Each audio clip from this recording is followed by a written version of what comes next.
Hello and welcome to Roundtable number 23 of Dualistic Unity.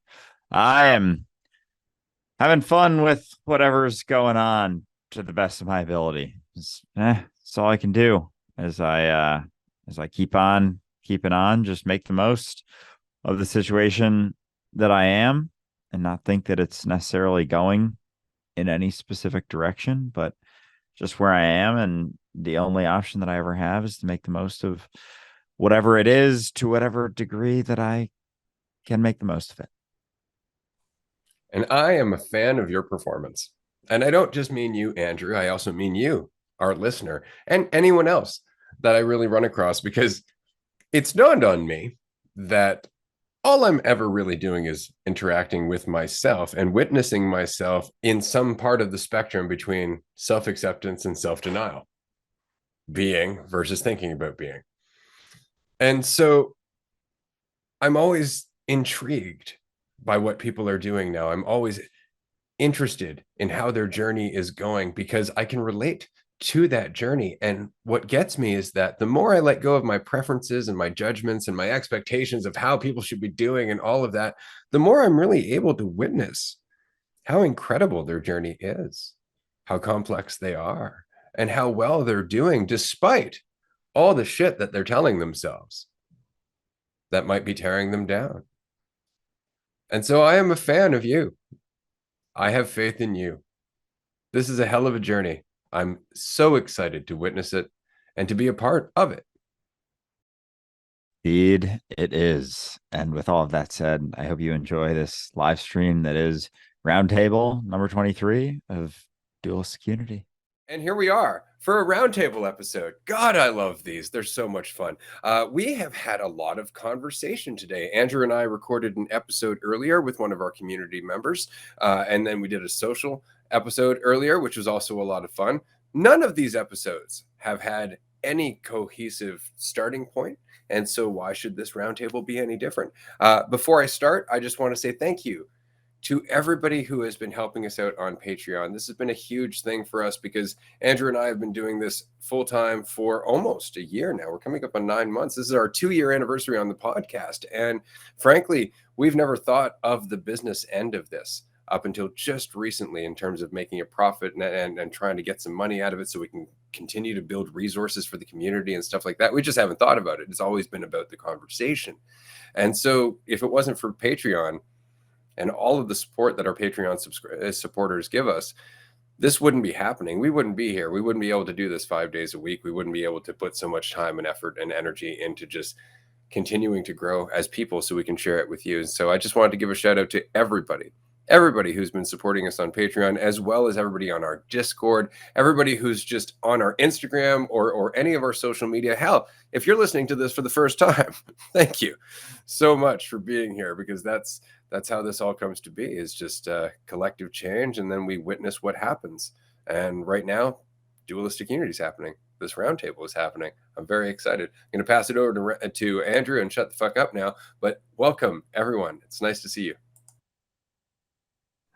It is great to see everyone. And to echo Ray, it means the world for you, not even necessarily any degree of support. It's certainly appreciated, but just the willingness to be yourself in a world that's full of people not being themselves. Like, that is Dualistic Unity. You are Dualistic Unity. So you just being yourself is not even something we ask, but an option that we're showing or talking about or discussing, or at least discussing. So I appreciate everyone who's willing to be it, and I'm super excited for this chat. I was just talking about my donut shaped egg bites that I just got from Dunkin' Donuts and how unappetizing it is for eggs to be shaped like a donut, and it was kind of great. And then I started talking about it more, and I get less and less appetized. So I lost my appetite just in time for the call to start. So that's fantastic. But I guess to kick things off, Marie, have you been on a roundtable before?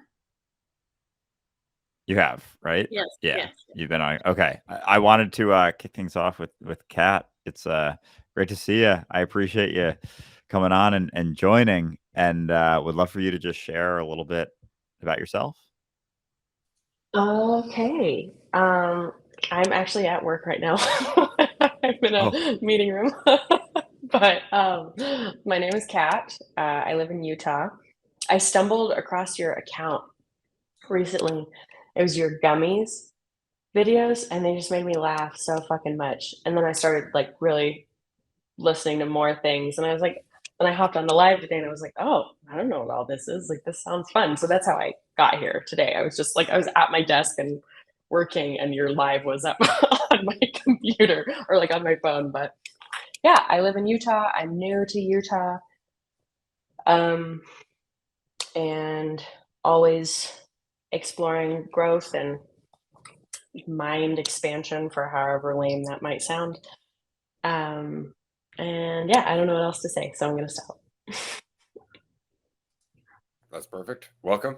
It's really nice to see you. And obviously you're in good company because you did exactly what everybody here has done at one point. They just jumped in. Like, I don't even know why the fuck I'm here, but I'm glad to be here. So it's really nice to see you, Kat. Thank you for joining us. We're basically going to go around and talk about authenticity a lot. And it might sound, as you were saying, kind of, you know, cliche or anything like that, but it doesn't really, because it's not the words. I think that's been the overarching message a lot lately in the last couple of weeks of the podcast, is that, you know, it's really not about the words. Like, the words are almost a danger because they can become such a trap. Like, you start to use them and throw them around, and suddenly it sounds like you know what the fuck you're talking about, but really you're just stroking your ego. And it's so very interesting to know that, because if you don't know that, suddenly again, it's about the words. And you're listening to people talking about high consciousness things instead of recognizing that everybody is in the same fucking place. Everybody's in the same amount of uncertainty. Everybody's just dealing with shit as best they can. There is no high level and low level consciousness people. There are just people somewhere in the spectrum of being everything. And it's interesting. It equalizes things. But as long as you've got words, you know, like spirituality and whatnot, God, that one's the one that gets me the most. It really is, because this isn't a spiritual conversation. You could say it is, but it's really the most grounded, reasonable conversation in the world. We're just talking about being yourself. Just be yourself, just relax. And all of a sudden you feel a little more connected to everything. You feel a little less disconnected, I think, is more the point, because you're not dividing yourself through all these thoughts, through all this thinking, through all this you versus them.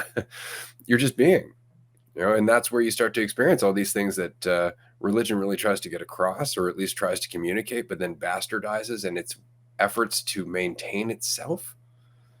Because over time, it's got to maintain itself. And so you got to kind of got to change your perspective on things, right? Because the structure is important. This is one thing on dualistic unity we talk about all the time. The structure is not important. The podcast is not important. Whatever it is we're doing, it's already being done. The podcast could disappear today, and there's still a change that's happened. It has its own point. The podcast is unimportant. It's you that's important.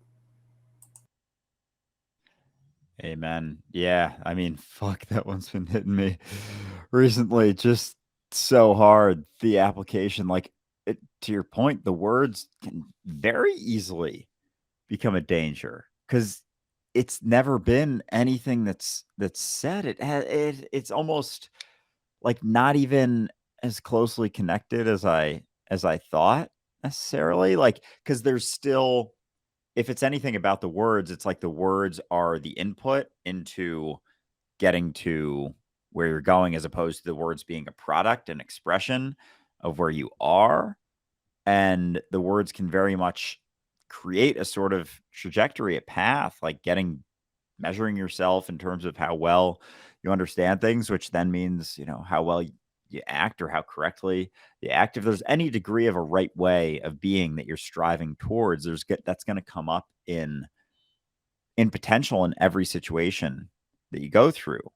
There being, but when there isn't so much, and it comes back to just doing it for you here and now with no need for words to come out in any way. It's just a raw expression of yourself being free in the spot that you're in, not needing to get anywhere or making an assumption that anywhere else could possibly be better than where you're at right now, or mean something more about where you're at right now, because they're all just assumptions anyway. And so it's never really been about the words at all. It's just been you applying it, it's not even like you applying it correctly or properly. It's just you feeling it, being it.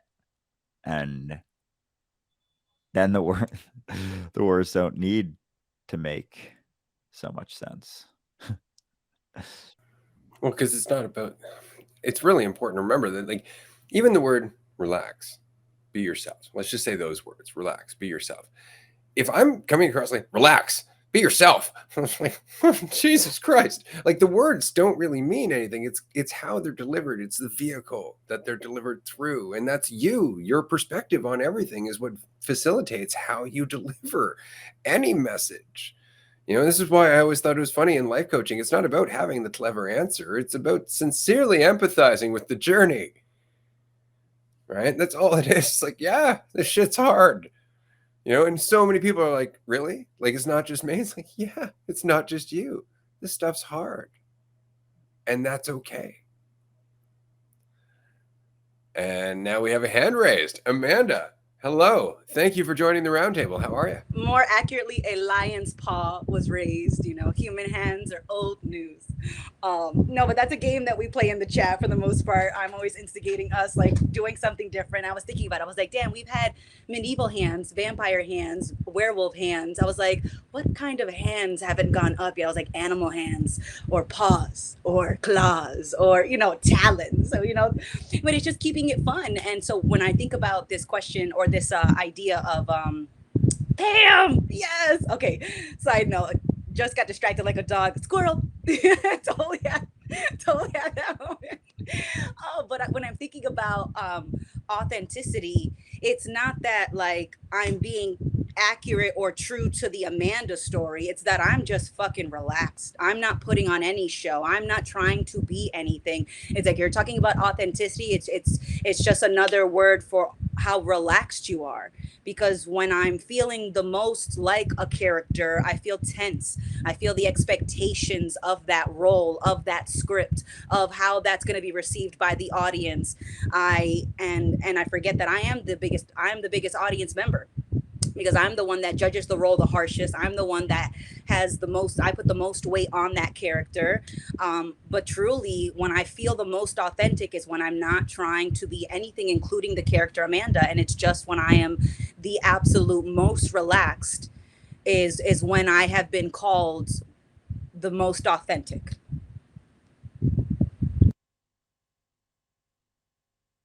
Fuck yeah. Cause like, in that state of relaxation, there's not, unless you're looking at thoughts and focused on thoughts for some reason, there can't be so much an idea of what to do that's based upon, some preconceived notion of yourself. And it's been, it's interesting, like, as you start looking at yourself and kind of like being relaxed enough to just be yourself, it's like you start to feel all of the reasons that you weren't, like, they start to come up in a sense. And so, but you're able to then work through those from a newfound perspective, because you know that it doesn't mean anything about you, but the first time around you were building you.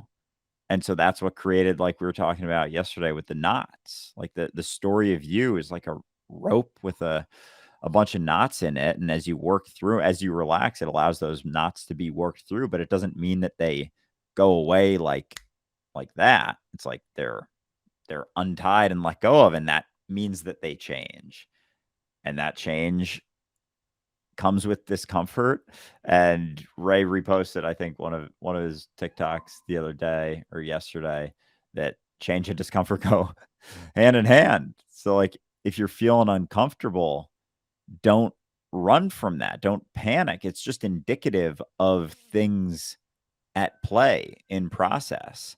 And just keep on going. Just keep on doing it. Just keep on. The more you're willing to relax, despite that, almost accelerates whatever shit is going on, whatever discomforts that you're feeling. It's like it's almost like it's shifting my perspective of the discomfort, because my discomfort is just my response to what's happening. It's not about actually what's happening. And so as I let go of my opinion of what's happening, then there isn't so much discomfort about it, or at least the psychological prolonged discomfort when I stop judging the thing for what it is. It just becomes what it is, and then it's like worked through. And I'm seeing some chats. Is anyone raise hand? Throw it to Ray. No, nobody's raised their hand. They're all gossiping about the name that I have chosen for today's chat. And it's just because for anybody who's not watching the video version of this, it's Andrew. The name I chose was Andrew. For now, it's not going to stay that way forever. I mean, next time it could be Carl, as it has been previously, as opposed to Andrew's Jimmy, which also has popped up. But see, this is the thing, and I genuinely think the simplicity of this is why it works so well. Each and every one of us kind of know what it is to get drowned in thought. That's all it is. Like, we understand what it is to think about ourselves and think about our life and worry about control and worry about what's going to happen next and worry about what happened before and worry about what it means about us and worry about what people think and worry about what we think about them. And like, there's just so many things, layer upon layer upon layer. And although like we do pretty well when we're say jogging, or we're playing an instrument, or you're lost in a video game, or whatever it is, whatever our chosen distraction might be, we feel a little bit better. But then something comes at us from out of nowhere and we feel afraid, and we're immediately lost in this thought that, there's got to be some way to fix this. There's got to be some reason I'm here. There's got to be all of that. And it's just all of that. And all we're ever really talking about is the fact that we really all have that temptation to do that, to just fall into thought, thinking that it's going to somehow make things make more sense for us, instead of just confusing us more and more. Because regardless of what we might think, we don't know. And life is far too complex to really just pin down to one or two reasons. Like, I feel like this because this person did this. It's like, well, yeah, but there's more to it than that, right? Like, we've often talked about, say, anxiety. It's like, well, I feel anxiety because, I'm going for a job interview. It's like, well, no, you feel anxiety because you're afraid that you're not going to get that job and what it might mean about you. And that's been ingrained to you over time because you were taught to live up to expectations. You went through the schooling system where you were measured upon your successes, not your failures. Like, there was this slow process of you learning how to think in a certain way that brought you to anxiety. Certain assumptions that you're still making about yourself and what not getting that job might mean, right? It's never just this problem. Oh God, I'm anxious. There's a nest of things. And when you start to untangle all those things, you go, oh, okay. So I've just really overinvested in this idea of control over and over and over again. That's really all it is, because we don't have control. And every time we get really anxious, it's because we're concerned about the end result. Is it going to turn out well? What does that mean? Does it mean, is it going to turn out in the way that you think is the best outcome? Because probably not. How many times have you got what you want only to find out it wasn't as satisfying as you were hoping it would be? We forget that, for sure. I can see more chatter, but I'm just wondering if there's a hand raised or if anybody's just laughing at the fact that there are numerous Andrews. Andrews everywhere. Andrews. No, it's great. On the other hand, I don't know if Andrew is comfortable with this much Andrew. Certainly not. Quite incredibly uncomfortable. But it's interesting with the discomforts arising and with, the habitual tendencies to reach for certain tools or certain distractions. It's like those tools, distractions, all of those things aren't freedom. Like, they're a comfortable way of avoiding freedom. I like the anti-Andrew. They're a comfortable way of avoiding freedom. And so it's been interesting for me, at least, willing to not grab to so many distractions all the time, or grab to so many tools or, reassurances, because there's a lot of times where I'm left with just myself, as I am, and there's a lot that comes up. And I guess the willingness to not run from that allows it to get looked at and then worked through and processed and all those things. But it's like we avoid the processing of it by trying to distract ourselves, by not feeling it, as opposed to just feeling it and maybe letting go of our certainty of it, letting go of my certainty that it means something about me. And could that just be it? That we go through all those things and yeah, no, we're done. I see Amanda. more chat stuff. Oh, we have a hand. Nice. We do. But I do want to mention to everyone that while everybody is named Andrew, and that's great, it does make it difficult to know who's waving their hand in the chat when you're all named Andrew. Guess we could just do physical hand raises. We could, but I am the only evil twin here. So, I mean, how hard do I make it for you, really? just for the record. Oh my goodness. But I have been, I've definitely just been appreciating just seeing everyone relaxing. And so I've been mentioning this to other people, like Andrew in particular. I have been loving watching you make those videos, those short, what I consider like little short films. And so I feel like I'm watching the director, Andrew, arise and just making these little films, and just the commentary is fucking cracking me up. And it's really so much fun for me to watch, because it looks like it's so much fun for you to do. And that's what I'm really loving, because I'm not getting anything out of it. Like you're on your adventure, you're doing your own thing. I'm on my adventure, I'm doing my own thing.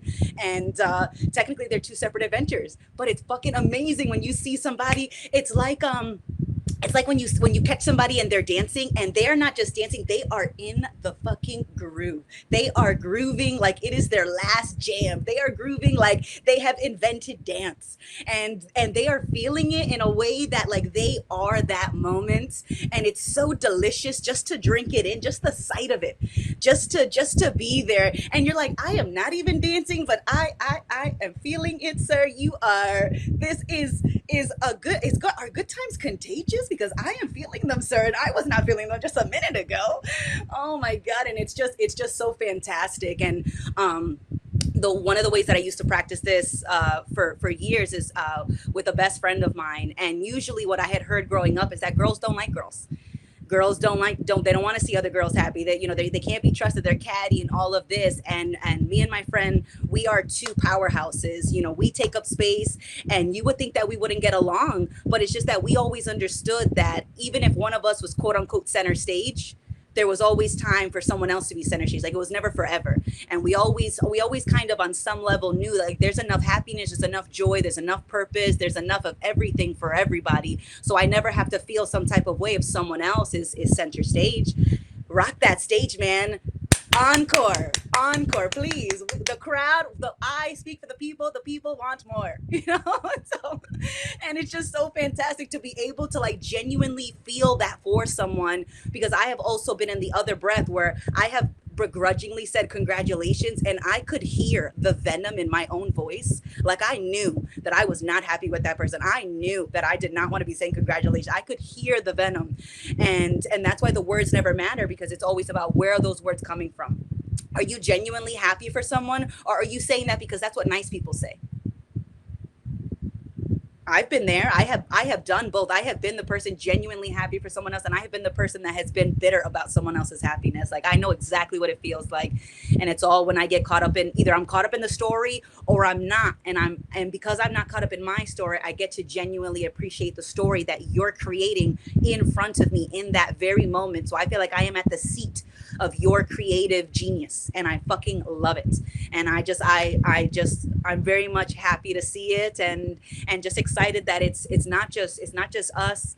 It's that this is rippling. Like, it's really very visible how much I'm seeing this ripple out in the DU community, how much it's rippling out at work with my coworkers, how it's rippling out with my neighbors. Like, this shit is tangible, man. Like, it's so amazing, and I'm just so incredibly grateful and appreciating all of these conversations and all of you handling your work. Because I remember being at a retreat and someone felt bad about stepping away from the group, and like they weren't contributing to the group. And what I had said to them was, you dealing with your shit is the greatest gift you could ever give the group.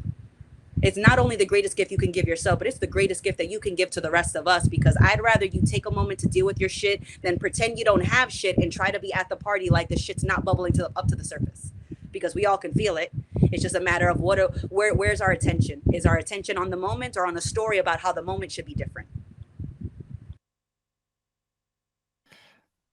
Fucking amen. And I appreciate your appreciation. It's fun to see people stepping into themselves more, right?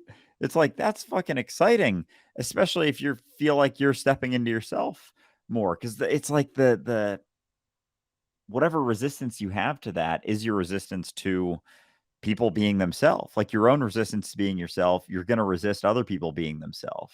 And if you're more willing to be yourself, you're going to appreciate more people just for being themselves, not being any sort of way, for being themselves. And so you being yourself is the best thing you can ever do for anyone ever. Just being the you that you are right now.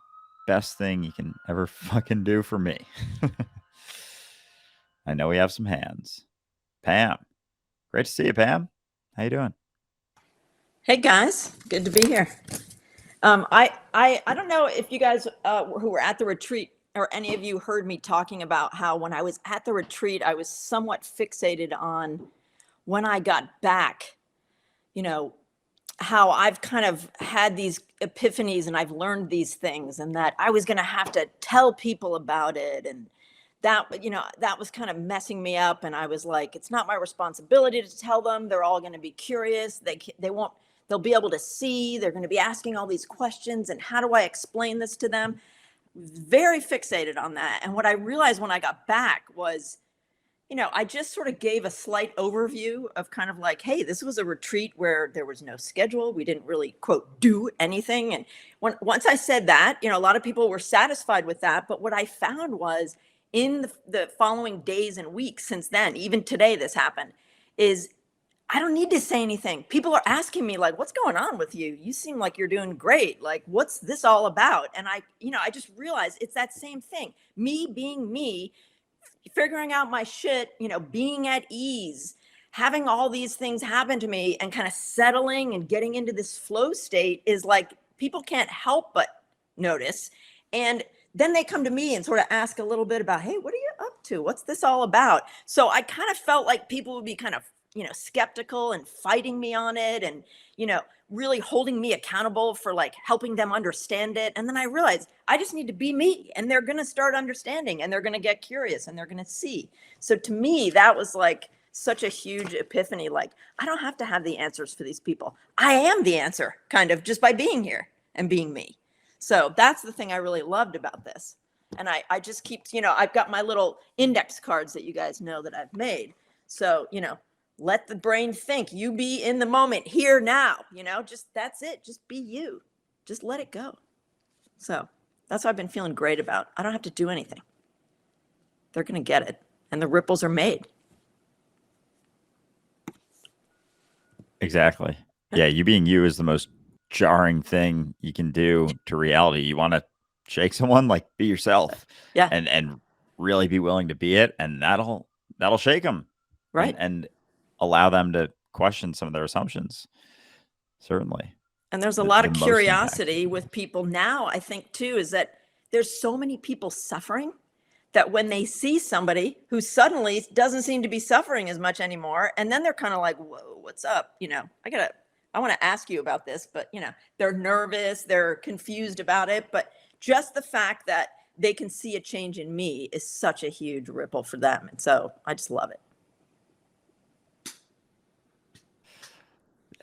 That's fucking awesome. I'm feeling you with it too. I'm feeling that the impact's never been about any fucking words, because, Amanda, to your point, you can say them in any way with any tone. It's not about the words.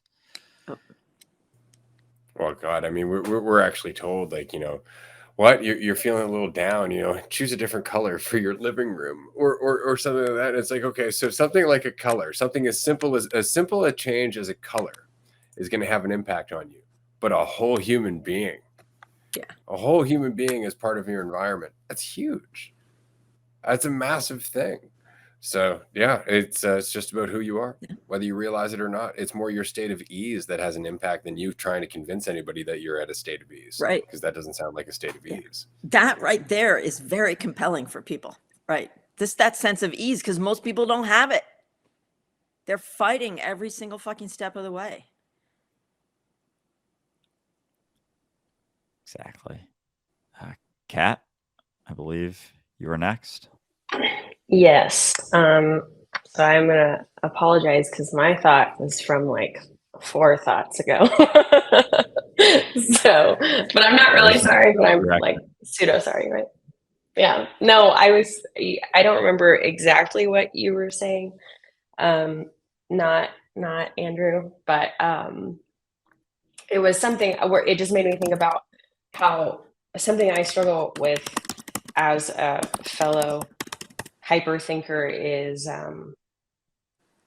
like I get really caught up in like, okay, if I'm doing that thing, that's because of my past, that's because of maybe trauma, or that's from, my childhood or whatever. And then it's like I've gotten to this place, like I'm sure you all have heard about attachment theory, right? I feel like that's become like a buzzword in the little pop psychology world. And I've done a lot of research on it because I wanted to understand the way I attach to people, etc. And I feel like I've gone through this whole journey where I like really researched and was super aware of it. And I mean, I still am. But now I'm like on the flip side of it, where some of my friends are like, oh, I'm learning about attachment. And they're like, I'm an anxious attacher, an avoidant attacher. And I was like, oh, it's funny because I'm trying to like not label myself and how I attach anymore, and just kind of acknowledge like, oh, you're a human fucking being. It's like, of course you want that relationship to work, or of course you want XYZ. Like, not everything has to have this like title that is this thing that there's like, I don't know, something that you have to fix also. Like, don't get me wrong, if I'm doing something that is ultimately unhealthy and leading to the distress of me as well as my partner or whomever, it's worth looking at. But I don't even fully remember why. I just know that that's what popped in my head. I was like, oh yeah, it's kind of like that thing. But yeah, I'm like, because I've done a lot of years of therapy, and so I was always very heavily in that world of like, where I'm looking at why do I do what I do and trying to kind of fix it, because I didn't want to be like fucked up or something, which I'm not fucked up. And I never really was fucked up. I just didn't know that. So this whole like new experience has been like sitting in who I am as Kat, and allowing it to like you're just a human, Kat. Like, you have very normal human reactions. Like, you feel very strongly. There's nothing wrong with that. It's actually a beautiful thing. Like, I'm grateful for it. I don't know. It's been this whole transition, and that I don't know where that was going, but that was my thought. Fuck yeah. And I was following, because it's oh gosh, the whole story, the whole fucking idea that we're getting somewhere to something more than what we are. Like, all it comes down to is letting go of the idea that there's anything wrong with you that you are right now. Like, that's where our resistance comes from. That's where our fight comes from, our concern, our fear, our worry. Oh, if this happens, then that's going to mean this. If this happens, then that's going to mean that. Oh, I'm this type of person, I'm that type of person. And there's all of this false certainty that then weighs us down, but it gives us that false certainty because we want to know something. We want to be able to know something. But when you stop having so much certainty about the story you've been telling yourself, there's nothing really telling yourself that there's something wrong with you anymore. And it's always just been me telling myself there's something wrong with me. But if I stop telling myself there's something wrong with me, there isn't so much wrong with me all of a sudden. It's like, oh, fancy that. If I stop telling myself so much shit. Yeah. Can I add a thing at the tail that I'm so sorry, it just popped in. For sure. Yeah. It was actually, I realized when I started to have that conclusion or come to that conclusion, I don't know what kind of stuff we can admit on here because it was a substance that I did. I don't really know if I can say it. I don't know. Okay, cool. I tried 5-MeO DMT for the first time over, like, I think it was in the spring or the summer, and I did it twice. And for the record, I really don't do substances. I think I've only done like 2, and that was one of them. So go big or go fucking home. But the resounding message that I had both experiences. Like the first one, I just woke up and I had this feeling of like, you're okay. It was super weird. It was just like, you're okay.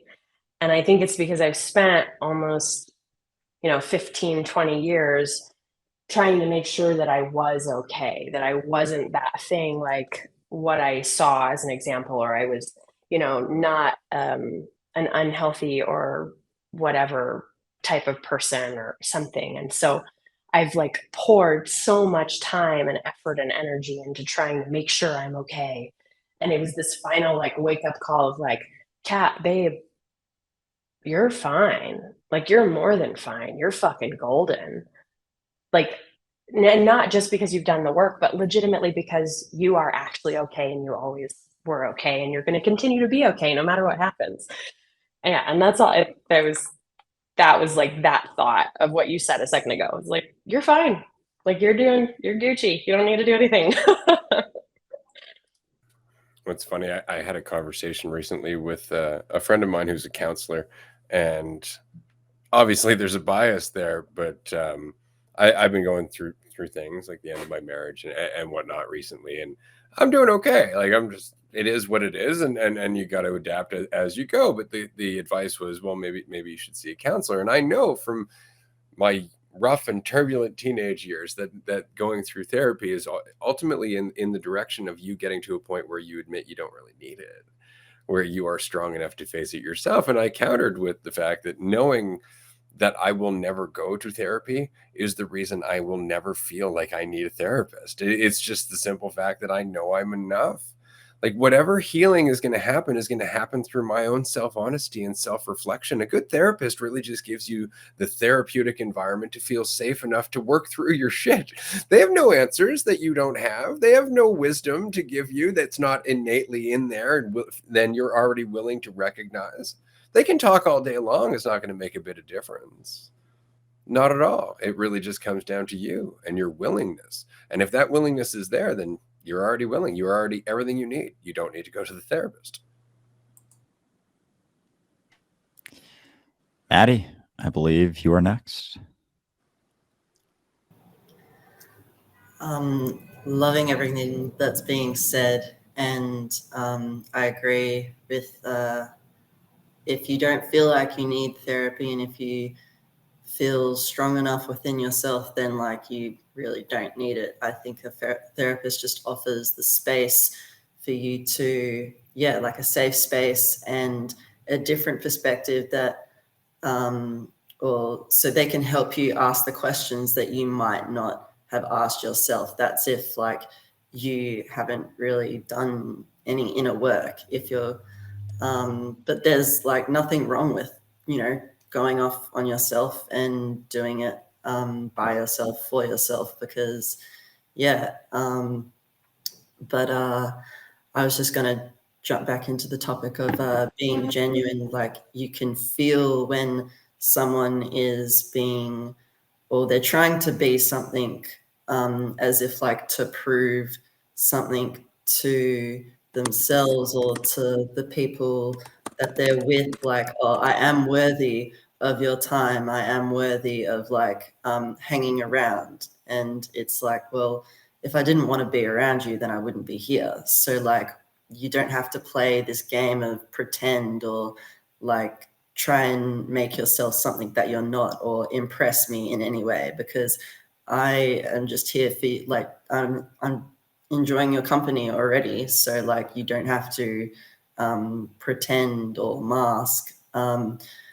And I find it interesting that the inside of it's not about the words, it's what's beyond the words, because the words are just pointers, and but it's up to you to be able to like kind of see what is the message that is being sent beyond it. And I don't really have much else to add. I thought that it would just kind of come up in the moment. I just wanted to jump in, but yeah. Hell yeah. Yeah, because the words are kind of irrelevant, more or less. Like there are awesome means of interacting and communicating, but the word, like, as soon as there any degree of about the words, then it matters what words are used. It matters what words are said. But if it doesn't, then you're relaxed, and then whatever comes out is, from that sort of flow and that lack of resistance to whatever comes out, because it's just a lack of concern. You're just unconcerned about how things play out. So there isn't so much rigidity and stress and tightness and all that stuff. And through that lack of concern, there's a different thing emoted. Is emoted? Is that like expressed? I think so. All right, cool. Fair enough. I think contextually people would understand that, but that's what's being then emoted, is that lack of concern. But if the words are of consideration almost at all, then it's not an expression of the state that is. So completely being willing to let go of the idea that the words mean anything or could possibly get anyone anywhere will allow them to start coming out without you needing to think about the right ones to say. Because as long as you're thinking of the right ones to say, you're rigid, stress focused on that as opposed to on what's actually going on. Yeah, oh yeah, Maddie. No, go ahead. I was just gonna say, it's like, how much in the moment are you kind of defining yourself by how you express? Are you just like expressing and just being the expression and embodying the expression? Are you like thinking, like looking back to the idea of yourself, or are you just kind of allowing it to fall behind you because it's just like this old kind of like just this tactic that you've sort of like gone back to? I've been experiencing that lately. Like the more I kind of let go of this idea that I have of me, or that had been like accumulating, sometimes like it's like I'm reaching back for it, but then I'm catching myself like as I'm reaching back for it. And it's just finding that like just like recognizing that like it's not actually real, or like it's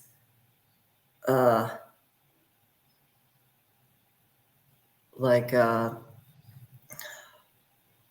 I'm trying to think about how to word this, but I'm struggling a little bit. So Yeah, it's like there's nothing that's there when you actually look, when you actually sit and look. It's like, oh, there's nothing there. I keep assuming there's something over there that I'm throwing judgments at.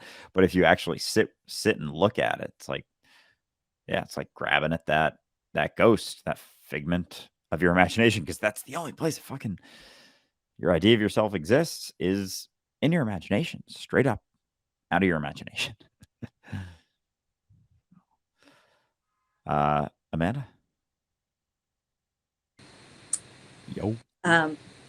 I originally raised my hand because I was thinking about what Kat was saying about just telling yourself that you're okay, and it reminded me of being a kid, and you get hurt, you stub your toe, you fall off a bike, whatever it may be, and everybody runs to you, and what's the first thing they ask you? Are you okay? They plant that shit early. And so now, as the adult character in the room, I just say you're fine. I don't ask kids, are you okay, if they stub their head? Like, unless they're bleeding out, they're fine. You're fine. I don't need to ask you, are you okay, if you stub your toe? Like, you're fine. Now get it back out there, and just shove them back out onto the playground. Like, you're fine. You're fine. You know, no. So it's always like, no broken bones, no gashes. Great, you're in good condition. Get back out there, kid. Because it was just that little question of asking, "Are you okay?" that I would notice kids would cry. The minute somebody would ask them, "Are you?" It was like, I broke my wrist. I used to do I used to be on the swing, and I would jump off the swing and I would do a backflip and then land, right? And I did that 1,000 times. One time we did not stick the landing and I broke my wrist, and it's just like hanging there, like bone is out. And I'm just like, Mom, I think something's wrong. And I wasn't even crying. I was just like, I I think so. I'm not sure, but Mom, and she freaks out. And because she freaks out, I freak out. But up until the moment of, are you okay? Are you like, until that freak out, I didn't think anything was wrong. I didn't. Because kids are fucking resilient. I have seen a kid walk head first into a porcelain sink, bounce right back off, and then just walk right out of the bathroom and go get like a juice box out the fridge. And I was like, damn, that kid's got a hard head. It was just like kids are so much tougher than people imagine them to be. And it's just because maybe they're not emotionally resilient, and because they're not emotionally resilient, people consider kids weak. But they're actually incredibly physically durable. They bounce back so quickly. And so I thought about that, about how there's always that story of like, you're not okay. Someone has to ask you, are you okay? Which means like, was I not okay before? It's like, no, you were okay before. It's just somebody planted that story of doubt to make you think that you weren't okay, but you have always been okay. And it reminds me of just all these stories of like this fucking happy ending. And they lived happily ever after. It's like, what if happily ever after is just like the fact that I don't have a problem now? Like, this is my happily ever after. The fact that I don't need someone to save me, the fact that I don't need to save someone else, the fact that I'm not looking for things to always be pleasant. And so I don't need a story. But if I want a story, guess what I can do? I can pick up a book and have a satisfying ending guaranteed, for the most part. For most books, they typically have a satisfying ending. If not, books wouldn't sell as well. That's my theory. So if I really want a satisfying ending, crack open a book. But if you're looking for a book-like ending in real life, you're always going to be disappointed, because life is full of surprises. And if you could always guarantee a happy ending, eventually you would want a challenge. And when you think about the stories, even thinking about this analogy of stories, there's always a challenge. There's always a battle. There's always something that the hero or the protagonist overcomes. It's never that they just woke up, they felt compelled, they saved the kingdom from nothing, and then they lived on happily after. Like, they always overcome a challenge, even in the story with satisfying endings. And it's just that we forget that part, and we only settle on the ending that feels satisfactory, forgetting everything that led up to it. Not realizing that it was all that turmoil, it was all that conflict that made that satisfying ending so deliciously sweet. But if it wasn't challenging beforehand, it wouldn't be great. So it's like, you've heard the saying, like, anything worth having is worth working for. And it's just because you know what it's like when somebody just gives you a car, right, from graduation from high school, and you just beat up the car, you don't think about it. But if you had to work 2 jobs, you had to save up for 3 years, and then you got that car, even if it was a cardboard box on wheels, you would love that car, because it took so much to get there. And it feels so satisfying to drive that piece of junk, because it took you so much effort and time and attention to get to that pile of crap, which is your pile of treasure. And so it's like, you think you only want the satisfying ending, but you don't want just that. You want everything that makes that ending satisfying to begin with. Or at least that's the thoughts that came to mind. Yeah, it can definitely be easy to confuse stories with life. I mean, that's unfortunately the impact of a lot of movies, Disney, especially the fairy tale ending, where families always come together, that kind of thing. And that's so simple. But we forget that the big difference, not just in stories, but also in how we perceive history, is that the story you're reading, or the story that you're looking at on the screen, or the story you're listening to, is always just a very small snippet of that person's life.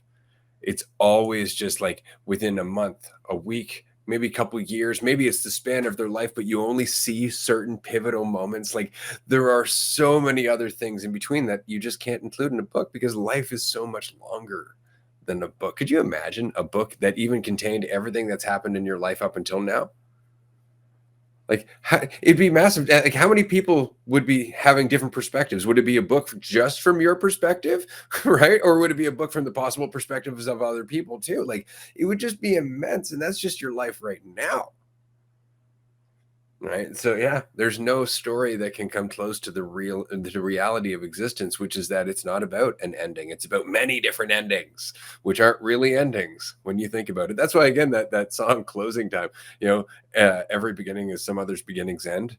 It's like, Yeah, it's pretty much it. Like eventually, that's exactly how things is cause and effect. It's like if you think about it, it's all just cause or it's all just effect. Like we kind of just arbitrarily break it up, don't we? Entirely arbitrarily. And that book would be it would be infinite. Like you start actually digging into that, like all of the perspectives, every fucking moment to moment thing that has happened, it would be an infinite story. And that's you in potential, an infinite, a potentially infinite story. They keep, there's so much context you couldn't possibly fathom understanding it. And yet you're looking at little bits and pieces. You're only seeing little bits and pieces of the entirety of the story of you. I think I know, oh, I got the whole story. It's like, no, it's also all of the infinite potential perspectives as well. I'm just reading a line every fucking couple chapters and thinking that I know the whole story. It's like, that is awful context to pick 2 words a page every 25 pages and piece together some fucking story. That's not going to make any sense. But that's it. And anything that deviates from my assumption of those 2 words every 10 pages is going to make me uncomfortable. It's like, that's the equivalent of settling upon a story of yourself. That's how little context you have of yourself relative to the infinite potential perspective of your entire story. Oh gosh. I believe Marie, yes, you are up. I love trying to play the game of what is Ray mouthing with his mic on mute. And I know something fucked up with the advertisement, and yeah, oh, it's happening now, but I'm not reading it because I'm talking. Anyway,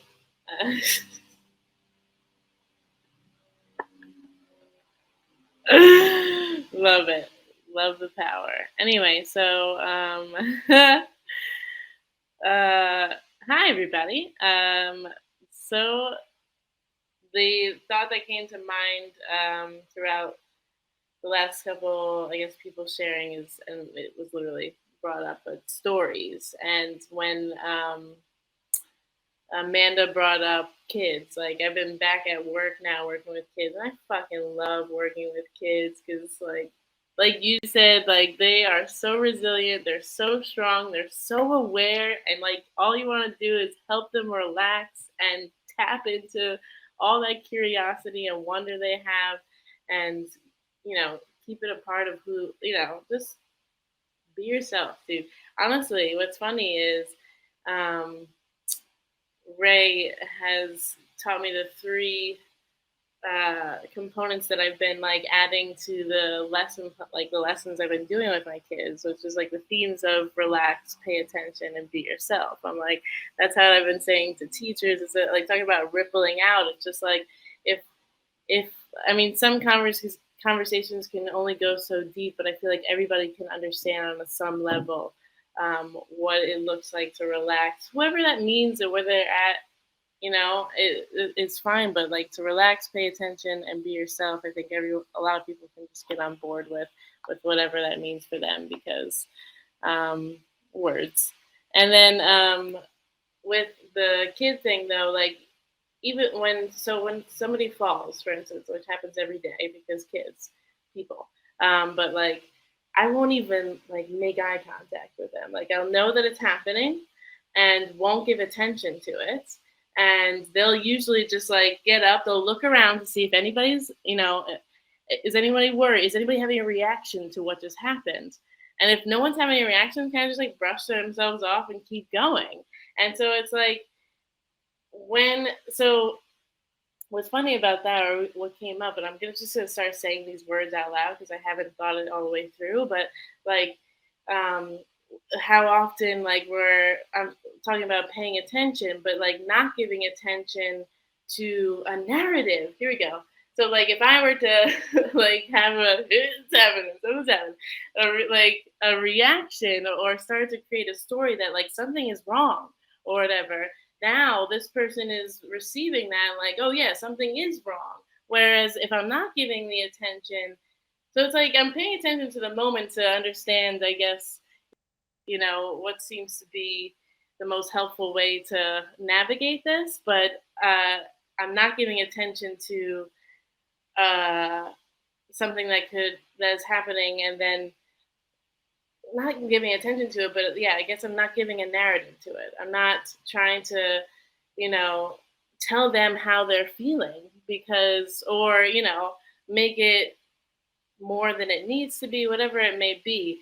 I just think it's funny that yeah, a lot of times they'll just brush themselves off and keep on moving. And like that's something that's so important to learn, because so much shit is gonna keep happening. And like that's all life is. It's just random shit. And then like if you don't give it a narrative though, if you don't allow it to define who you are and what's, your experience, then you can just keep on shrugging on and like dancing through it, which has been happening a lot this fall, and I'm here for it. I mean, like Andrew's been showing some moves that I haven't seen as much, which is fun, and Amanda's always dancing and having, doing her thing, and I appreciate like I just appreciate being myself with y'all and being you and you being you, and it's just so fucking fun, and that's all I gotta say right now.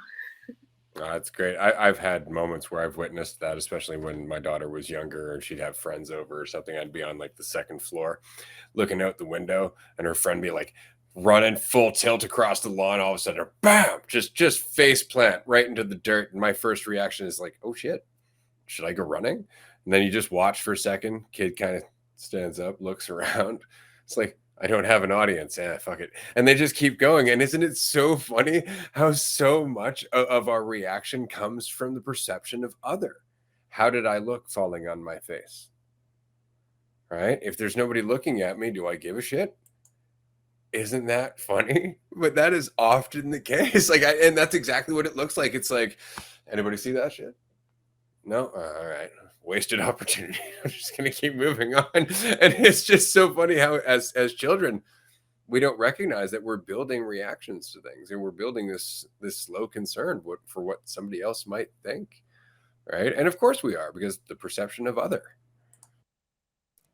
Yeah, it's almost like we're a reflection of our environment until we recognize that we are our environment, and then we start having more influence over it. But as we grow up, I guess there is that realization, but it's we're just sponges for everything. Like that is our entire reality. So that's what we become, of course. And until that realization that there isn't that disconnect, you can start to work back through some of those assumptions that you were making, and that whole story that got built on top of that, and start being that reflector did just have an influence from just fucking being yourself. Kat, you were up next. Yes, sir.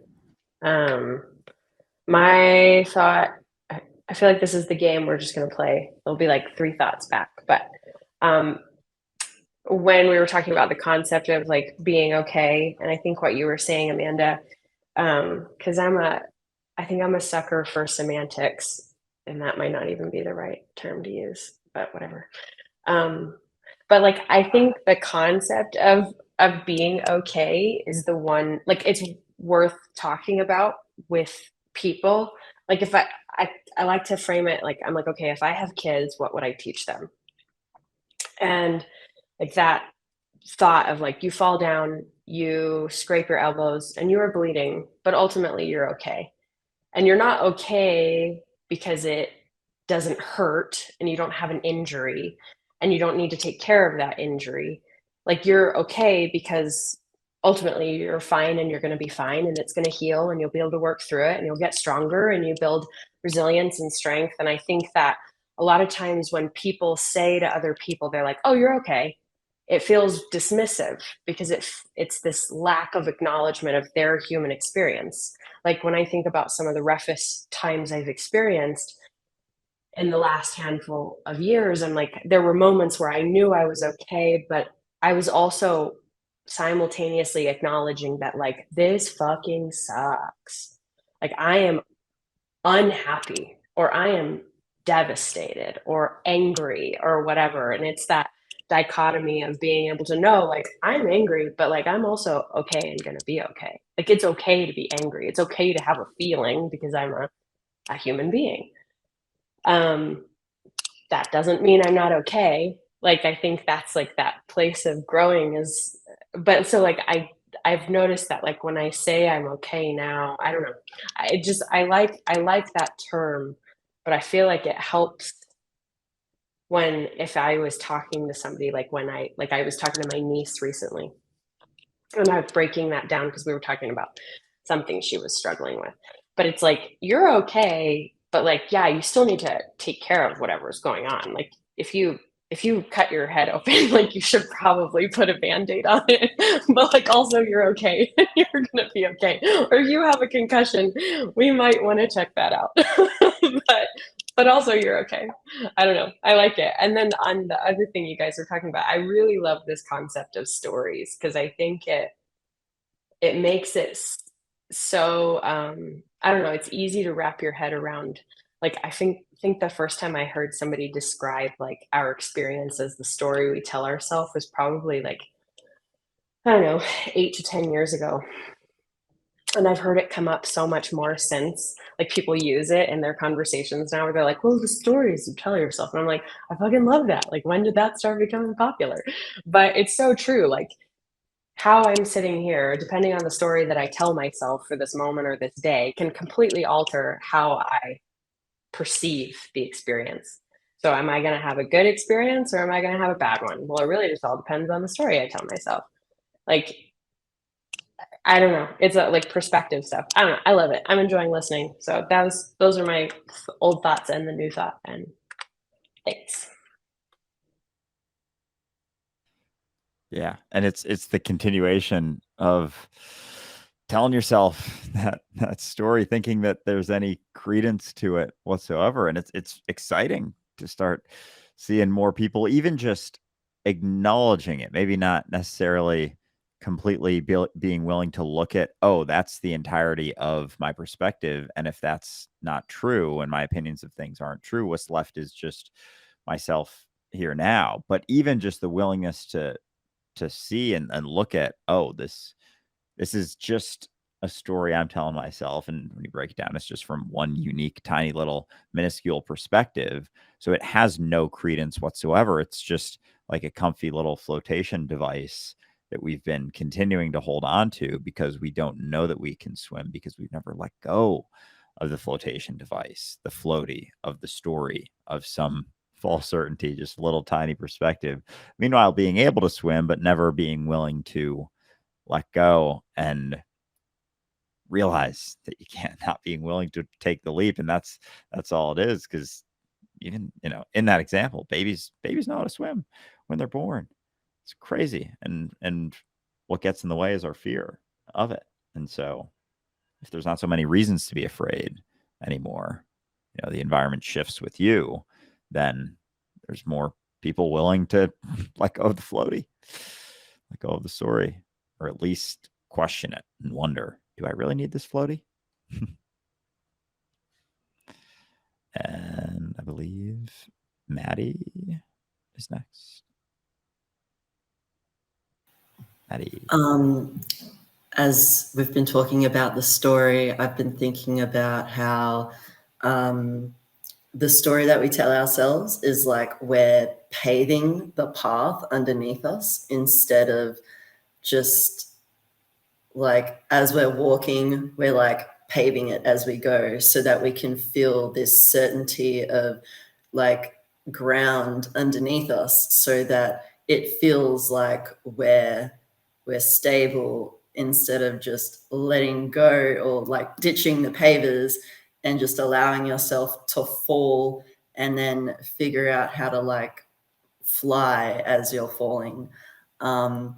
And I love the conversation of that we're always okay. Kat, I've done DMT as well, and I love it. I think it's a beautiful substance, and that's one of the like anytime I go into that space, I like pretty much always have this recognition of like, you're okay. Like, no matter what is happening, you're okay. And it's been settling like throughout like my journey, is that no matter like what happens, like we're still here and we're okay. Like everything that is happening around you is just, it just is what it is. Like, and then you are also the thing that is happening around you. So like, there really is like nothing to fear but fear itself. And it's just,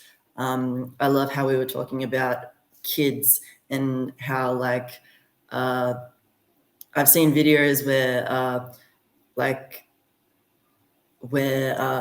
people pretend to like knock their kid's head, and then they're like, oh my God, are you okay? And then the baby starts crying. Like, yeah, it really is like our reaction that they're kind of looking at, and they're like, oh shit, this must be happening. So like, fuck, I'll like freak out as well. And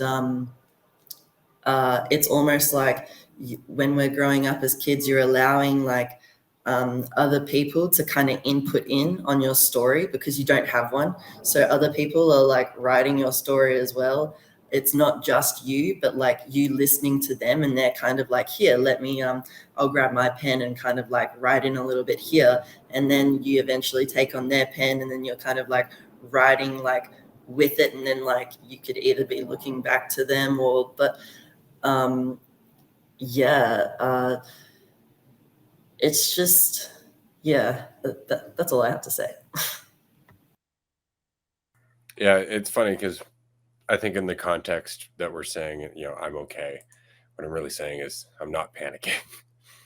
I'm not panicking, and therefore everything will just be what it is. But that's really what we're trying to reassert for ourselves, like, don't panic. And that's really the biggest problem, is just giving into that urge to give into our fear. I'm afraid, therefore I should be. I should be panicking and reacting to it. And if we can just not do that, I'm okay. Then all of a sudden we're just, we have a bloody leg, or we have something we have to deal with, or shit went sideways and now we got to adjust, right? But we're not panicking, and therefore everything's fine after that. And we don't recognize that very often, do we? That it really is mentality first. It's mentality first. I was saying this about teaching my daughter math when she was young. She would get frustrated with herself for not being able to understand it. And then you would watch her ability to understand it just go lower and lower and lower as long as she was frustrated. And finally, it's just like, let's just take a walk, take a break, stop it, fuck it. Like, don't even worry about your math. She'd come back later not thinking about herself, and all of a sudden it would be easy for her. Well, what was the big difference? Her. She was in the way. She was frustrated with herself. She was thinking about herself. She was reacting to the experience instead of just allowing it to progress step by step by step.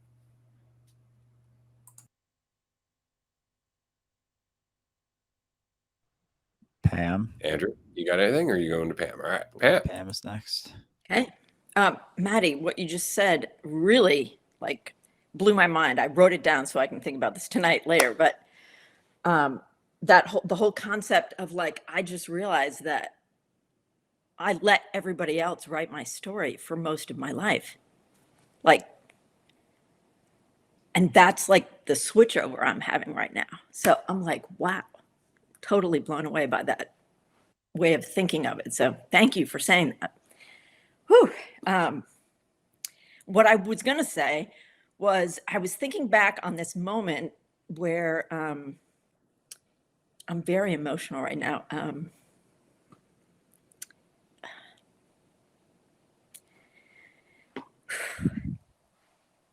Where Andrew said on Instagram, and he says this all the time, but it was a long time ago, where he said, there's nothing wrong with you. And I was like, blew my mind. And then I tie that moment when he said that back to also a conversation that has come up multiple times, is this idea that like when you're born, we all talk about how babies, newborns are perfect. And then as we live, they somehow in our minds, we make ourselves and we make other people like not perfect anymore. But in reality, they haven't changed. Like, you're still the perfect baby that you were the day you were born. And like that whole concept to me is like so incredibly transformative to think about that. And when I've mentioned that to people just in the last couple of weeks, just randomly, I'll kind of like drop it into, some sort of conversation. And, people really like stop and think about that for a second, because we all have that reaction to a newborn baby, especially people who like have had a baby before, is like that there is nothing wrong. It's perfect. And it's like, we're still there, you're still perfect. So am I. Like, that was so incredible. And it just sort of like all is coming full circle here, listening to you guys. So, yeah, Andrew, that moment when you told me on Instagram that like, there's nothing wrong with you, I was like, what? Who is this guy? That was like the beginning of this. So anyway, just very grateful for these thoughts, guys. Thank you. Thank you. We appreciate the fact that you're here sharing with us, because that's really all this is. That's really all it is feeling what you're feeling and working through it, seeing what comes out. And what's interesting is that it's almost always in perfect unison with something that somebody else is going through. I love the fact that there's so much in terms of just being able to relate to one another, because we're relating not on a level of detail, like, I own this, you own that, I live here, you live there, but we're just talking about the experience of just dealing, of just going through what it is to be here in the present moment. And we can all relate to that. Awesome. Yeah. The experience of being me. Like, we all got that, right? With our unique stories and reasons for thinking there's something wrong with our story, but it's just me collectively letting go of that, all of the reasons that I think there is something wrong. It's not about changing the things that happen or the things that you do or the ways that you act. It's about letting go if there's ever anything wrong with any of the things that you do or the way that you act or the way that you sound or the way that you speak or the way that you interact or the way that you do fucking anything. You don't have to change a goddamn thing. It's just letting go of your assumptions, your little tiny minuscule assumptions of what the right way to act and the correct way to be is. And then it isn't there so much. The weight doesn't exist so much when you stop making assumptions about what you should be doing relative to what you're doing. Just do, and stop telling yourself a story about what you think that is relative to what's actually happening, because that doesn't do anything. And you're just left with where you're at without so many assumptions and a little more freedom to fucking dance around a little bit,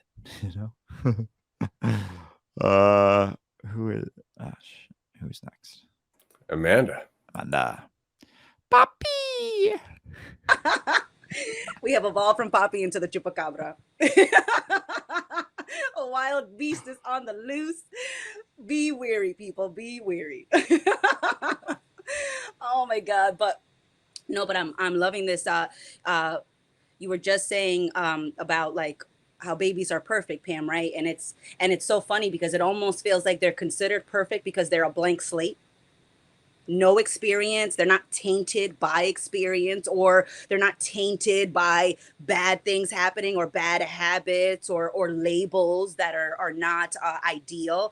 It's like they're a blank slate, and we forget that we are a blank slate in every single moment. And it's just that I paint a similar picture so fast that I think that the picture has always been there, but technically I am recreating that picture every time that I bring the story back.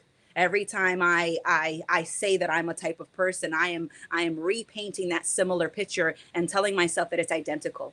But just because it looks similar doesn't mean it's identical. It's actually brand new, and I'm the one that's recreating it every single moment. Because if I don't recreate it in every moment, I am that blank sheet. I am that blank canvas, and I am the paint, and I create the image that I experience. And I was thinking about maturity and how, adults that are not mature, and kids that are very mature. And I'm like, well, what's the difference? And it's like, maybe it's the fact that maturity doesn't mean a certain age minimum or maximum. It means that you've learned from the experiences that you've had. Because if you've ever talked to anybody that you've considered mature, it's somebody that has been through some shit and has learned from it and hasn't turned out to be bitter in the end. But they're mature enough to understand that things are not always going to be pleasant, that the stories are not always going to have a satisfying ending, because you're always writing. The story is always continuing. But if you're expecting things to stop and settle with you, with wherever you want your mind to settle, your life won't stop in that same breath. But for the people that I consider mature, it's always the people that have learned from their experiences. And that's why I meet so many adults who have learned nothing, not because there's no lesson, but because they don't want to admit that they have something that they could learn. They want to pretend that they know everything, and so they don't want to learn from the experiences that they're in or have been in, because I'm a know-it-all. So if I'm a know-it-all, what do I have to learn? And those are the people that tend to be the most rigid. But and that's why I can encounter kids and I'm like, damn, you're so mature. And it's like, because they grew up fast, but it's like they learned how to just digest the world around. They learned how to take it in, how to really take something from that experience and not just have the experience brand them like, like a scarlet letter. It's not that they were that experience, it's just that they took something out of it because they knew that it was an opportunity. It was an opportunity to learn something more about themselves. And so I think that's so interesting when I think about maturity now, and how I used to want to be around people who had similar stats, right? People who were also straight A students, people who were also maybe who smoke, people who all like similar stats, thinking like because we had similar stats, we would have more in common. And that was never the case. It was always the people that I would never expect to be friends with that we ended up having 10, 15, 20-year friendships, and we couldn't be more different. But it's just that what's different is on paper, but what's the same is the fact that we share the experience and we share that the struggle feels similar, but it's not identical. And so I definitely appreciate that, because there is no one who has gone through exactly the same conditions and circumstances as you. So there is no one who will have your particular insight, your particular perspective, even if it's similar. They didn't have exactly your mom and dad. They didn't live in exactly your house or have exactly that drawer that didn't open in your bedroom, or the tricycle that lost a wheel. Like, they didn't have exactly the same experience. And so that's what makes everyone's perspective so beautifully unique and so valuable, is just because even if you think that people have been through something similar, no one has. And so you have something to offer that no one else does. And so what I love telling people is like, go out there and kick ass like only you can. Because even if it looks like we bust through that door in the same way, we approach it differently. You lift your leg at a different, you hit it with a certain momentum, you have a certain feeling. Like, there's and I love that I live in the town that Dr. Seuss is from. There's no one that's youer than you. I fucking love that because it's so true. And people think that that's like a bad thing. Like, no, I should be like this celebrity, or I should be like this person. It's like, no, no, no. You should be you, because no one can be you like you, because there is no other you but you. Beautifully said. Beautifully said. And the unwillingness to recognize that, you think you know everything and you don't. Like that realization that everyone's unique in the sense of their experiences. Like, there's something to both offer and learn from every single person that you interact with. Like, it's everyone's walking on the same ground, thinking that there's some hierarchy or some better spot to be at. Everyone's just walking around with a bunch of assumptions in their head while walking on the same flat ground at all times, the same flat ground that they're always in. They've always been on the same flat ground. You've always been on the same flat ground, making assumptions about how you're doing, like measuring yourself, thinking that you're dipping or climbing or getting higher or getting lower or whatever, while maintaining the same fucking spot on the ground that everyone else is at. And so as you go up to anyone, there is no higher or lower. There is no inability to learn something from everyone. Like, there is that opportunity, and there's something for you to offer by default. If there's something to learn from everyone has something to learn from you. And so it's that balance of, being willing to share and not hold yourself back, because that doesn't do anyone any fucking good. To keep holding yourself back from the potential that's available when you stop making so many goddamn assumptions about yourself and looking at yourself through that little fucking keyhole, thinking this is the whole goddamn picture. It's like, that's not doing anyone any good. Fighting yourself, doubting yourself. And as you stop doing that so much, there's so much more space. It's like it's like all of my space is taken up by my fucking doubt. And then when there isn't so much, it's like, oh, there's a lot more stuff going on. I can actually see shit all of a sudden because I'm not doubting myself, because the doubt is just a comfortable habit as well. The doubt doesn't help you. Does the doubt? Oh, when the fuck has the doubt ever helped? It's never helped. It's never actually helped whatsoever at all. But what am I going to do with my time in between when I can do something and when I can't do something? Right? Like, there are things I can do about my problem sometimes. And then there's a whole lot of space in between where I can't do shit about my problem until a certain point. So what am I going to do with all that time? I'm going to fill it with thinking. I'm going to fill it with thinking, like thinking's going to get me somewhere. Like thinking's going to affect the outcome of the thing that I can't fucking do until I get there. And then when I get there, it's nothing that I thought it was. But the alternative is to just sit there and go, yeah, I don't have control. I can't do shit until I get there. And then to move on with your life. And somehow we think, but that's going to be serious when I get there. Therefore, if I'm lighthearted now, that's a blasphemy. It's like I'm somehow dishonoring how hard it's going to be later by having a good time now. And it's just the weirdest thing. Like they even give you your last meal before death row. They're like, at least enjoy this before you go. So they're giving themselves permission there to have a good time before shit gets real bad. Why can't we do that? It's like eventually things are going to get hard. As of this moment, you can't do shit. Chill out. Breathe. Relax. Maybe, I don't know, take up slacklining or something. Right? But that's it. It's what do I do with this moment in between? Something.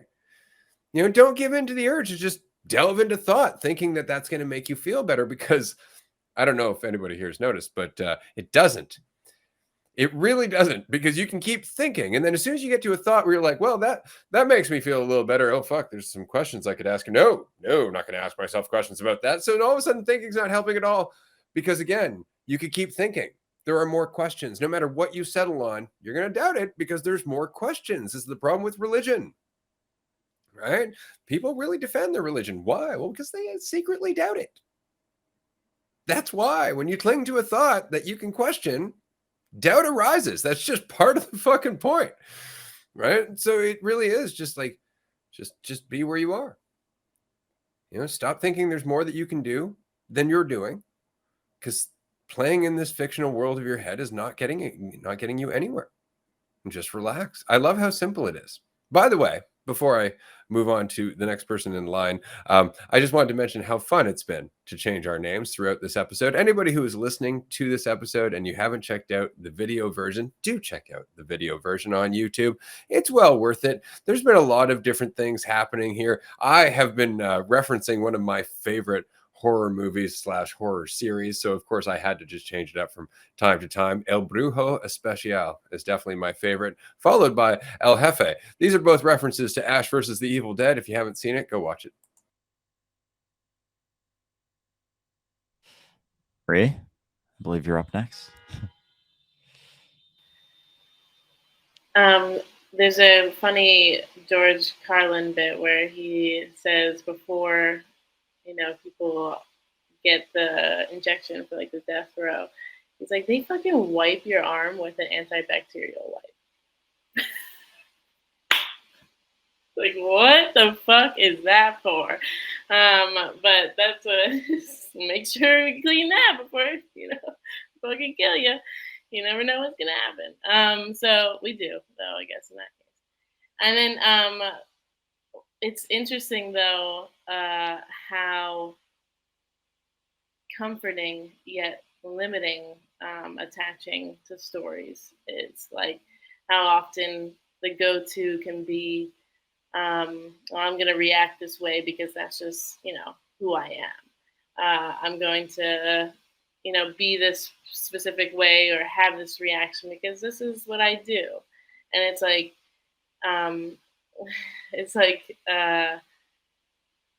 it is a lot about recognizing, it's all about letting go of the stories and being exactly where you are without any judgment, without any need to be different. Because like, what is that desire? Like, I can't be good enough right now. There has to be something wrong with it. There has to be, right? And it's never the case. And it's only when we stop chasing that desire when we really feel the most free.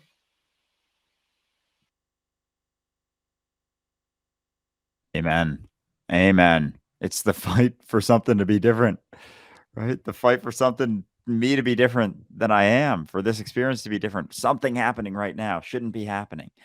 Do you know that? No. If you say yes, how do you know that? How the fuck do you know that? Where is it going? What are you so possibly sure of about this? What exact evidence are you getting that makes you think that right now you're not in the spot, the perfect spot to be you, to be yourself? Like, oh, so many goddamn assumptions that are coming. Oh shit, I realized, oh man, I was in the process of changing my name, and that is not what I wanted it to be. It was funny. I was on Google, actually. I had to throw it into Google to search if I'm spelling it correctly, and then I was able to, but it was going to be different, so I'm going to change it now, and I'm going to stop talking.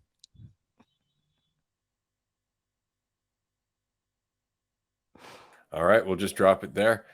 Empty space, willing empty space. Now, Amanda, you are up. I love the misspelling because that inspired me, Andrew, to create Flagatarius. It's a new horoscope. Maybe it could be Fuckatarius. Oh, that's better. Oh my goodness. But no, but I'm very much just appreciating how much easier it is to play, how much easier it is to just not need to go in any particular direction because I'm not looking for anything. Like there's nothing that I'm gonna get from let's say let's say we buy a house, let's say we get another car, let's say we move. It's like, yeah, but I'm still gonna be the same asshole that's living in this apartment. I'm still gonna be the same person I bring in. So that's why when I was thinking about my first tattoo and I was thinking about what I wanted to get, which is not what I actually got, either way. But one of the ideas that stuck with me was this quote, and it's very often a change of self is needed more than a change of scenery. And I really loved that. I really loved that because that told me that even though I was like 17, about to turn 18, and like that's when you could get your tattoo. So I was thinking about it, and I was thinking about moving and doing all these things, and I saw that quote, and that really hit me because I was like, yeah, but if I'm moving so that I can finally be confident, how can I guarantee that I won't bring my insecurities with me? How can I guarantee that without the normal triggers, I wouldn't do the normal habits?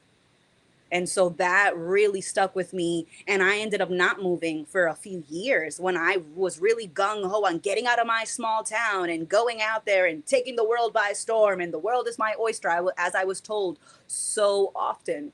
But it was because I realized that what I was really trying to leave was that feeling of discomfort. And I thought that being in a new city was going to give that to me. I thought that being away from my parents and my friends and my old triggers would give me that. And then I saw that quote and it called me the fuck out. And I was like, oh, you're right. We change the scenery, but we bring the old self. That new scenery is not going to matter. And so when I think about that quote now, it really hits in a new way because it's like, the self is always changing, and I don't need the self to be any particular thing. And so the scenery also doesn't have to be any particular thing. And I mean that across the board, professionally, personally, geographically. I could work in any job, I could live in any city, I could be in any certain environment, and none of that's going to matter because it's who's showing up to be in that scenery that matters the most. It's not the words, it's not the scenery, it's who's in who's in that moment. And not even who, but what is the moment experience like to you, because you are that experience. So as much as I can bring Amanda the character, I don't need the character to have the experience. And what I always like to bring it up when I'm chatting with people out and about on my day-to-day was like when you were an infant. And so we bring babies back. When you were an infant, you had no story. You were existing. You had no name. You were still existing. So I don't need the character to exist, but the character is a great tool, or the character is like a great ship. And here I am on the seas of creativity and on the seas of potential. And my ship is Amanda, the USS Amanda.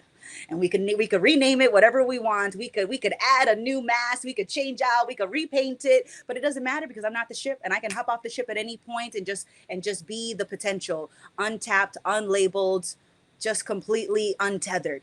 And so that's why it feels like now when I decide, because I'm thinking about moving, I'm thinking about doing different things, I'm thinking about going in different directions, and it feels so wonderful because if I never left this spot, if I never changed this character, and if I stood in this apartment with this job and this car forever, and let's say forever in this character was 50 more years, if that all stayed the same, that'd be wonderful. It wouldn't matter. I'd be so happy living because I have a good fucking time. I am so enjoying this moment that is not impressive to anyone. On anybody who wants to be impressive on paper would look at my life and think, what a lackluster approach to life. Jazz, despacito, hola, hey. No, but so now picking any direction feels so almost like sparkly. Every direction. We could go in any direction because it doesn't matter, because the person on the step, the person taking, or I guess I was watching an episode early today, and it's like, I am the path. So technically it doesn't matter what the path looks like. It doesn't matter which direction I take that path in. I am the path. And so it doesn't matter what I do or what I choose. What matters is that I'm here and that I'm enjoying this moment, and that it doesn't need to be anything other than what it is, because it is so perfectly it is so perfect. And I only say it's perfect because I wouldn't change it. And that's how I feel about the moments that I'm sitting with friends and I'm like, wow, this moment is perfect. And it's not perfect because it meets a standard. It's perfect because I don't want to change it, because I don't want it to be anything else other than what it is. And so that is perfection to me, is something that I don't want to change. Well said. Absolutely. Acceptance. Kat. Oh, you're up. Sorry. Yes. No, I'm not sorry. I take it back. To have it. No, my thought, first of all, love that. Amanda, that was nice. Thank you for saying all those things, because I agree. But it was something, I think, God, you guys keep changing your names and I don't know you. And so then I'm like, who said what? I don't remember. But one beautiful lady before Amanda said something where you were talking about like where you, by accepting, like you like accept your story or accept who you are, and then you don't want to change. But I think it, on the flip side, like, or the mirror of that is, ironically, like, I don't know about you guys, but when I accept myself for who I am and like love myself where I am, that is actually when I have the most like freedom and space to change or to grow. It's like in those moments where I've stopped just fucking judging myself, like, because there are things all the time that, like, in this one side, like, yeah, I could say, like, if I died as I am today, I did pretty good. But like, there are aspects of who I am that I would love to keep growing. I would love the expansion. Like, I don't want to stop, you know, because when you stop growing, you die. But by by loving me where I am, knowing that I am okay where I am, and giving myself that grace, I am inevitably giving myself the space to grow. And it happens like so much more organically, I think. It's similar to like when you know, it's like most of the thoughts that I try to fight in my head, like I was talking to my counselor about this just the other day. I was like, when I was like trying to fight a feeling because I was missing someone, and I was mad at myself for missing them, because I was like, why the fuck do I still miss them? Like, they were such a blip. But by holding on to it and being angry with myself for missing them, I was keeping it in my head and cycling through it. And then I was like, dude, it's okay. It's okay that you miss them, because again, you're a human being. Like, it all comes back to that. Like, you're a human. It's natural. And as soon as I like kind of accepted that, I got distracted and started thinking about other things, or just the thoughts kept moving, you know? And I was like, oh yeah, Kat, like, you know these things, you just forget. But like if you'll stop fighting it and just let it be and let it happen and accept it, like it'll pass. It'll just do like what the river does, and it keeps on fucking flowing. And it's only when I personally dam it up that it gets all fucked up and starts pooling and lingering. But yeah, that was all. Like leaves floating by in the wind and then pointing one out and like, I don't like that one. So you grab it.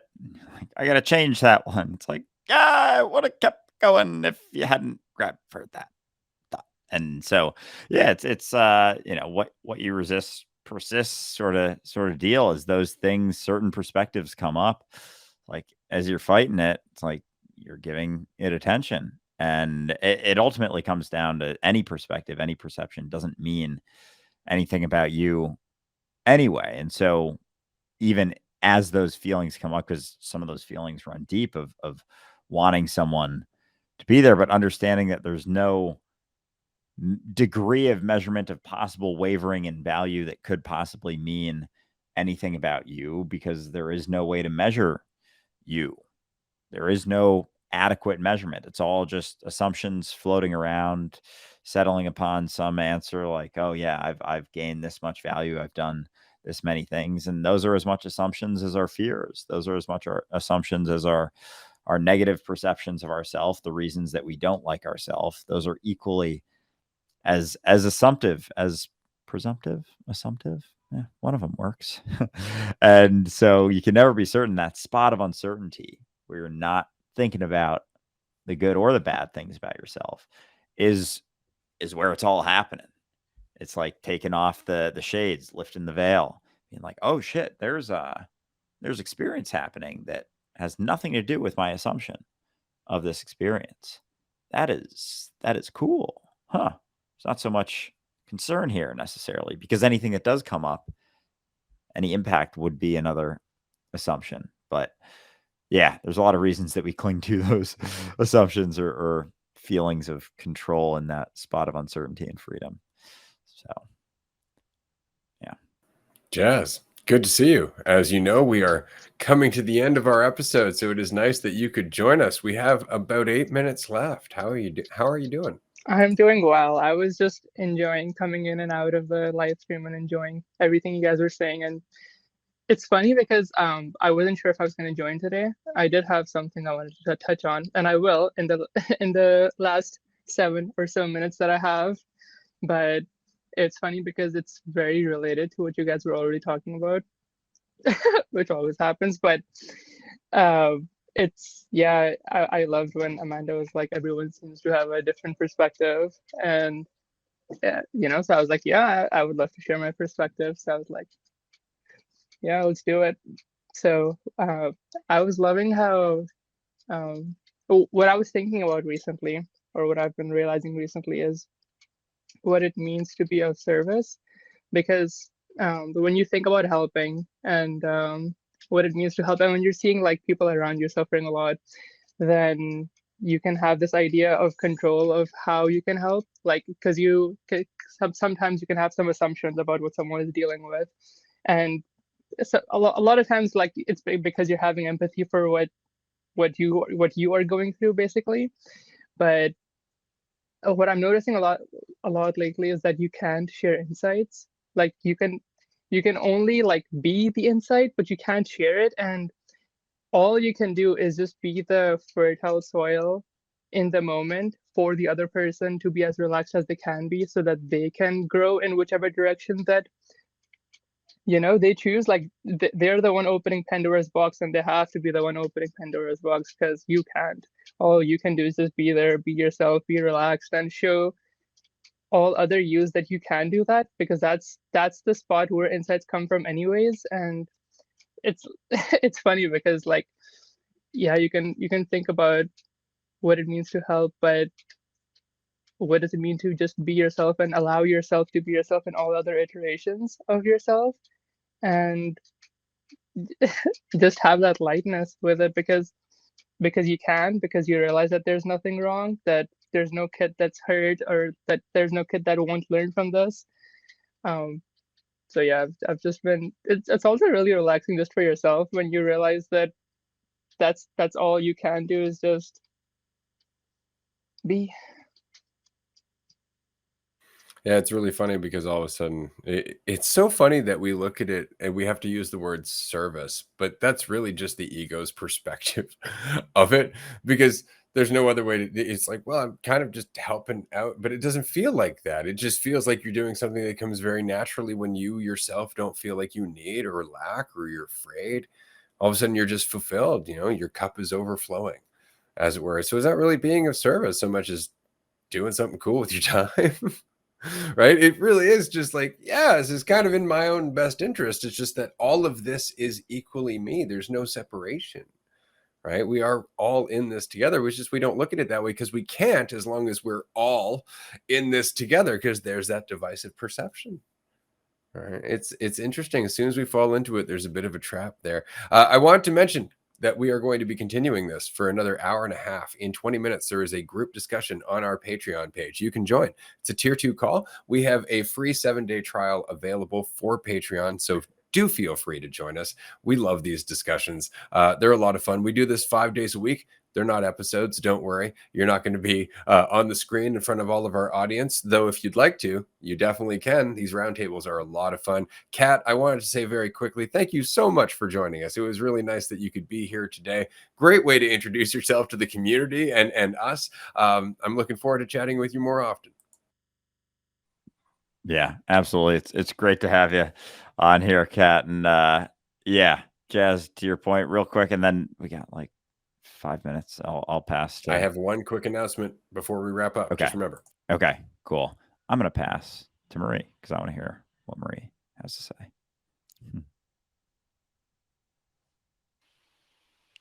Oh boy. Okay, hold on. What were we just saying?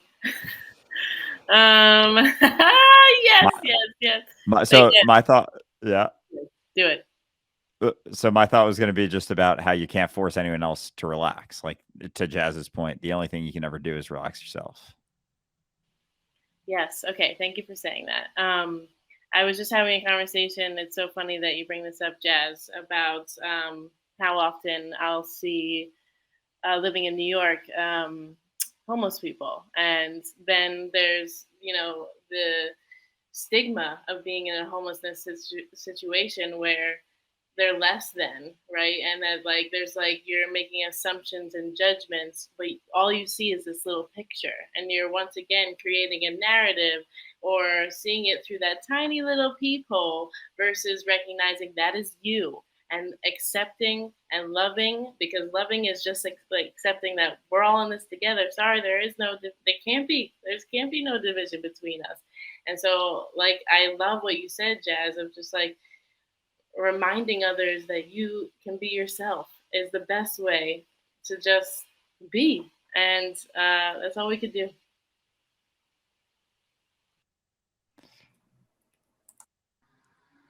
That's all you can do.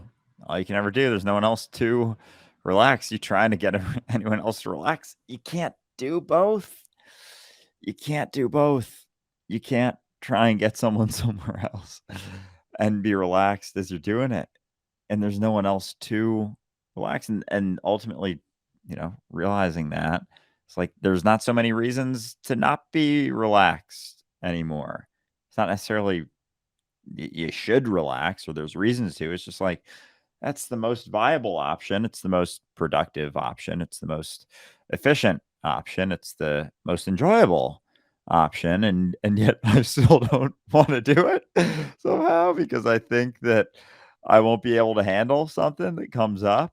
Like, oh, but then I won't know what'll come out of my own mouth. Then I won't be sure of anything. It's like, motherfucker, you're not sure of anything right now.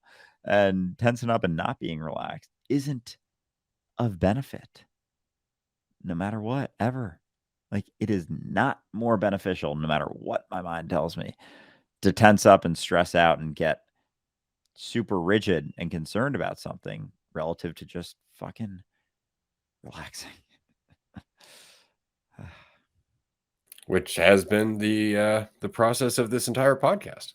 Since the very first day that we started this podcast, it has been a process of just relaxing into the conversation, not trying to be anything, not trying to get anywhere, but to just spend time being ourselves and practicing that, whatever that might mean, right? And I'm happy to say that through that process, 2 weeks before we hit our 2-year anniversary, we have officially crossed 1 million views on the Dualistic Unity podcast. We have had over 1 million views. And considering in all of our entire year one, we had less than 200,000, that means there's been so far 850,000 views in this year alone. And we still have 2 weeks to go. So we want to say thank you to everyone who could join us today. Thank you to everyone who has been a part of this community. Thank you just for being here. We really appreciate it, because whether you realize it or not, you're changing everything just by changing yourself. And we are grateful because we have the clarity to recognize that. No demands. We have faith in you. Thanks so much for being here. We'll see you next time. Bye, everyone.